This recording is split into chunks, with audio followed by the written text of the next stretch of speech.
शांति। आज 11 अप्रैल 2021 है और आज बाबा के अव्यक्त रूप से चले हुए मधुर महावाक्यों को स्पष्ट करेंगी आदरणीय आशा दीदी।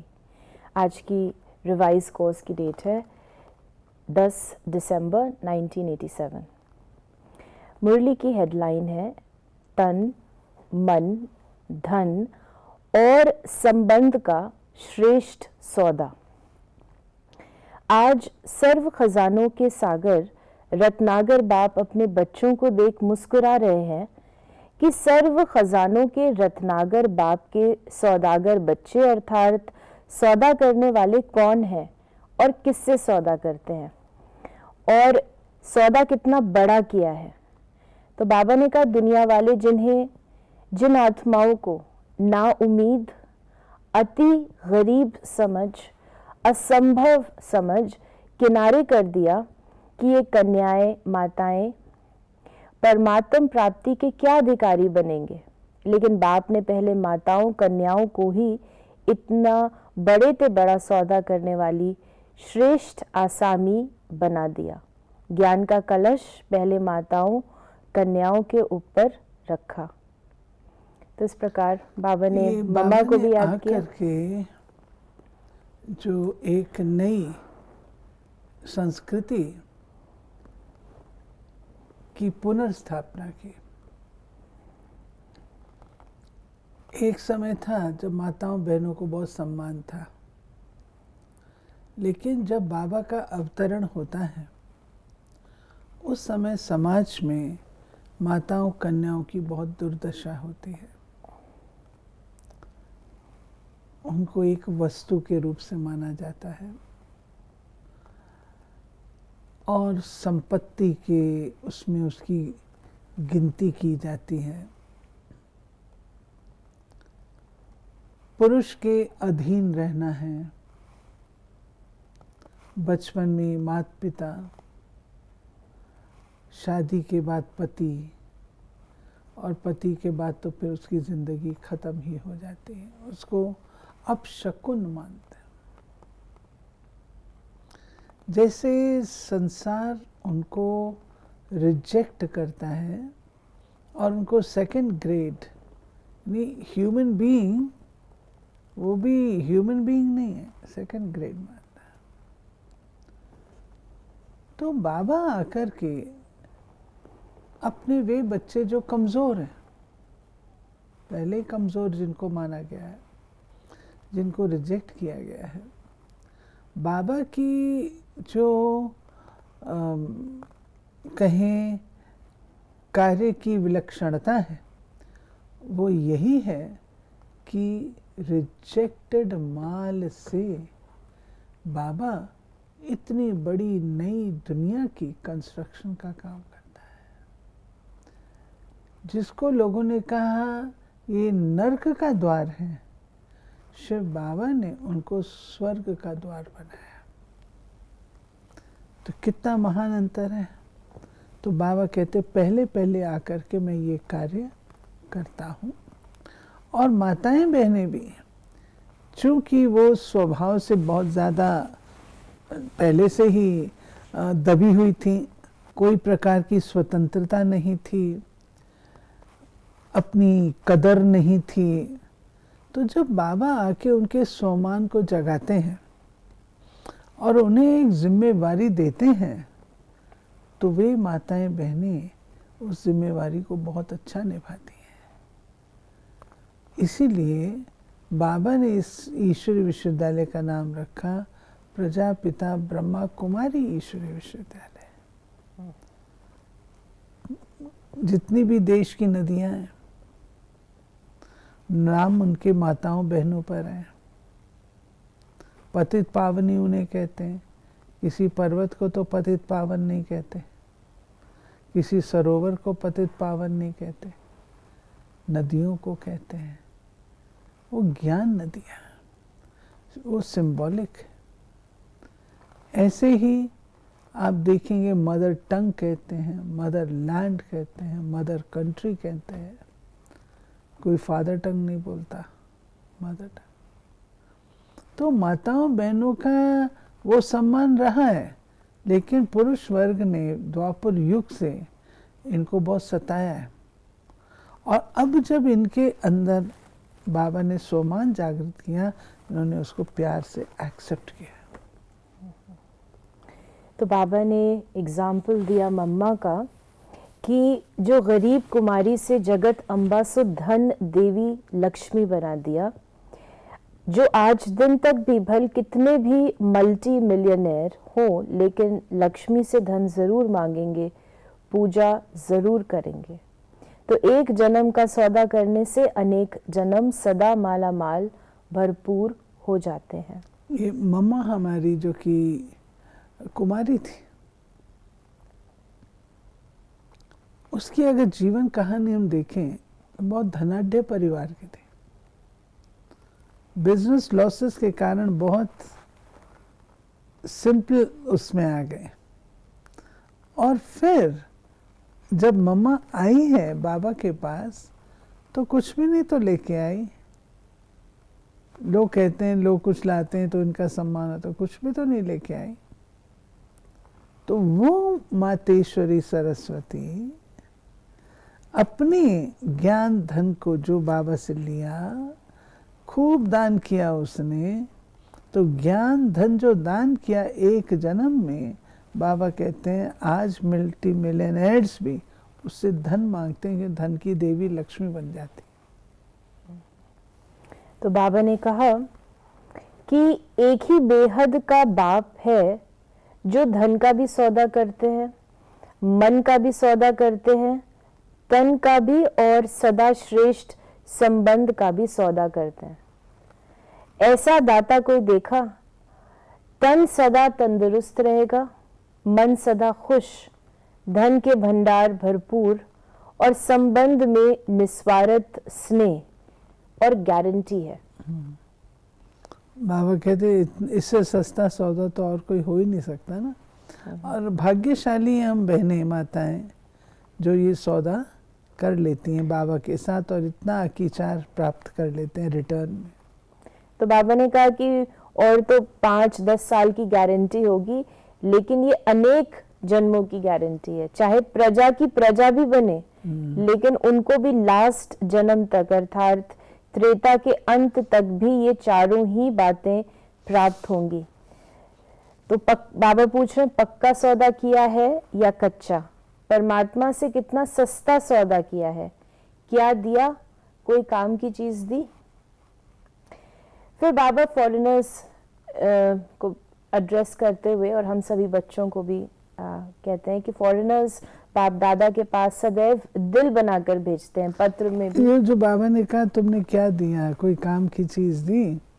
जो तन था वो भी पुरानी गाड़ी, 84 जन्म लिए हम आत्माओं ने, प्रकृति तमो प्रधान बनी, उन तत्वों की बनी गाड़ी जो ठुक ठुक करके चलती है। अच्छा, मन जो था भटकता हुआ मन, धन बाबा कहता काला धन। तो दिया क्या? क्या दिया? कुछ भी तो नहीं। तो इससे सस्ता सौदा और क्या होगा? तो बाबा ने फिर कहा कि जो पत्र में दिल के चित्र लिखते हैं, गिफ्ट में भी दिल भेजते हैं, तो दिल दिया ना, लेकिन कौन सी दिल दी? एक दिल के कितने टुकड़े हुए पड़े थे, माँ बाप चाचा मामा, कितनी लंबी लिस्ट है। तो कलयुग की कितनी लंबी लिस्ट है। एक संबंध में दिल दिया, दूसरा वस्तुओं में भी दिल दे दी। तो दिल लगाने वाली वस्तुएं कितनी है, व्यक्ति कितने हैं, सब में दिल लगा के दिल ही टुकड़ा टुकड़ा कर दी। तो बाप ने अनेक टुकड़े वाली दिल को एक तरफ जोड़ा। तो क्या दिया और क्या लिया?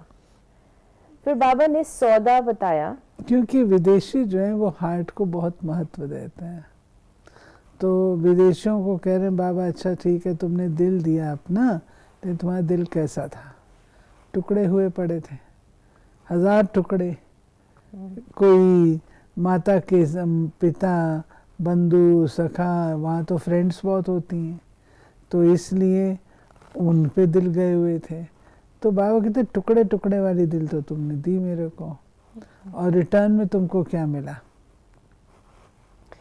तो बाबा ने कहा कि सौदा करने की विधि कितनी सहज है, सेकंड का सौदा है। बाबा शब्द ही विधि है, एक शब्द की विधि है। सिर्फ दिल से कहा बाबा तो सेकंड में सौदा हो गया। ये इम्पोर्टेंट है।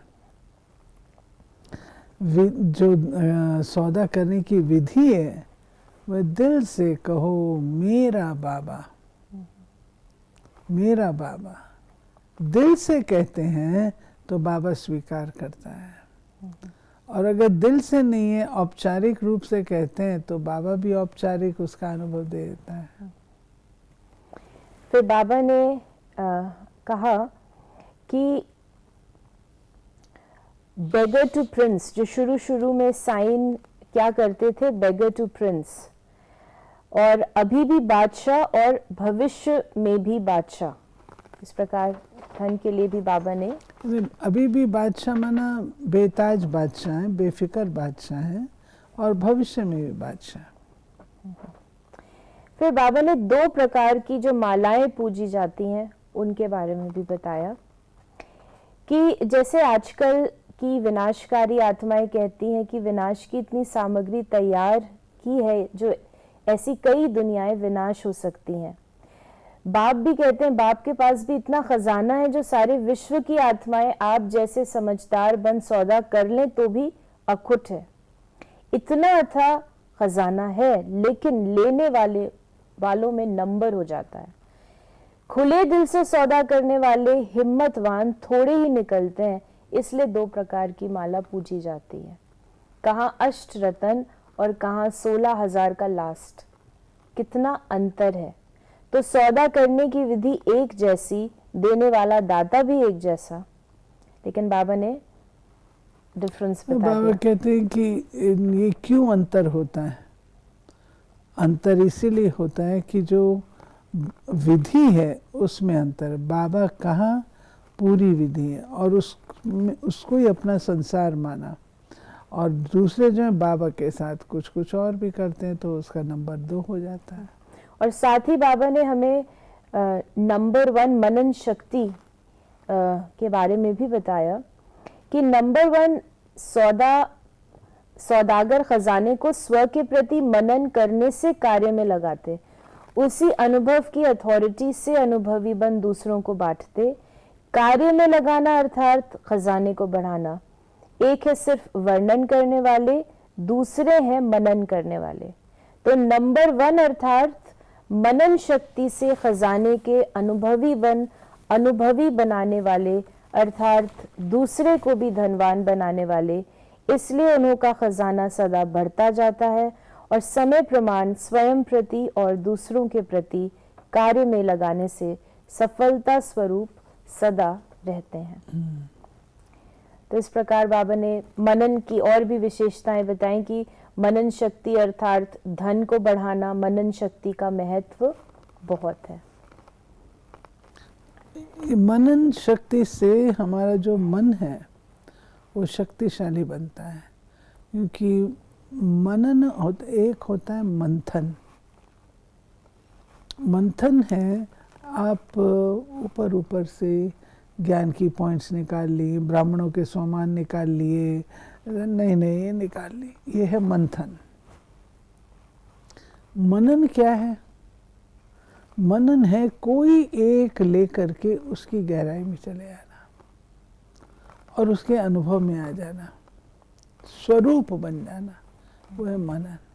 तो बाबा हमेशा मनन शक्ति को बेटर, और उसके बाद तीसरी स्टेज भी होती है जिसको हम कहते हैं मगन। मगन माना लीन हो जाना, उसमें समा जाना।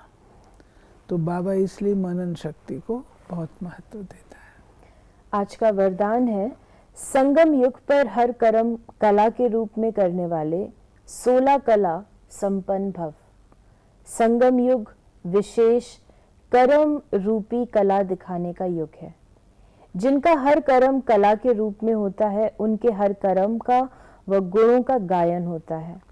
16 कला संपन्न अर्थात हर चलन संपूर्ण कला के रूप में दिखाई दे, यही संपूर्ण स्टेज की निशानी है। जैसे साकार के बोलने चलने सभी में विशेषता देखी तो ये कला हुई।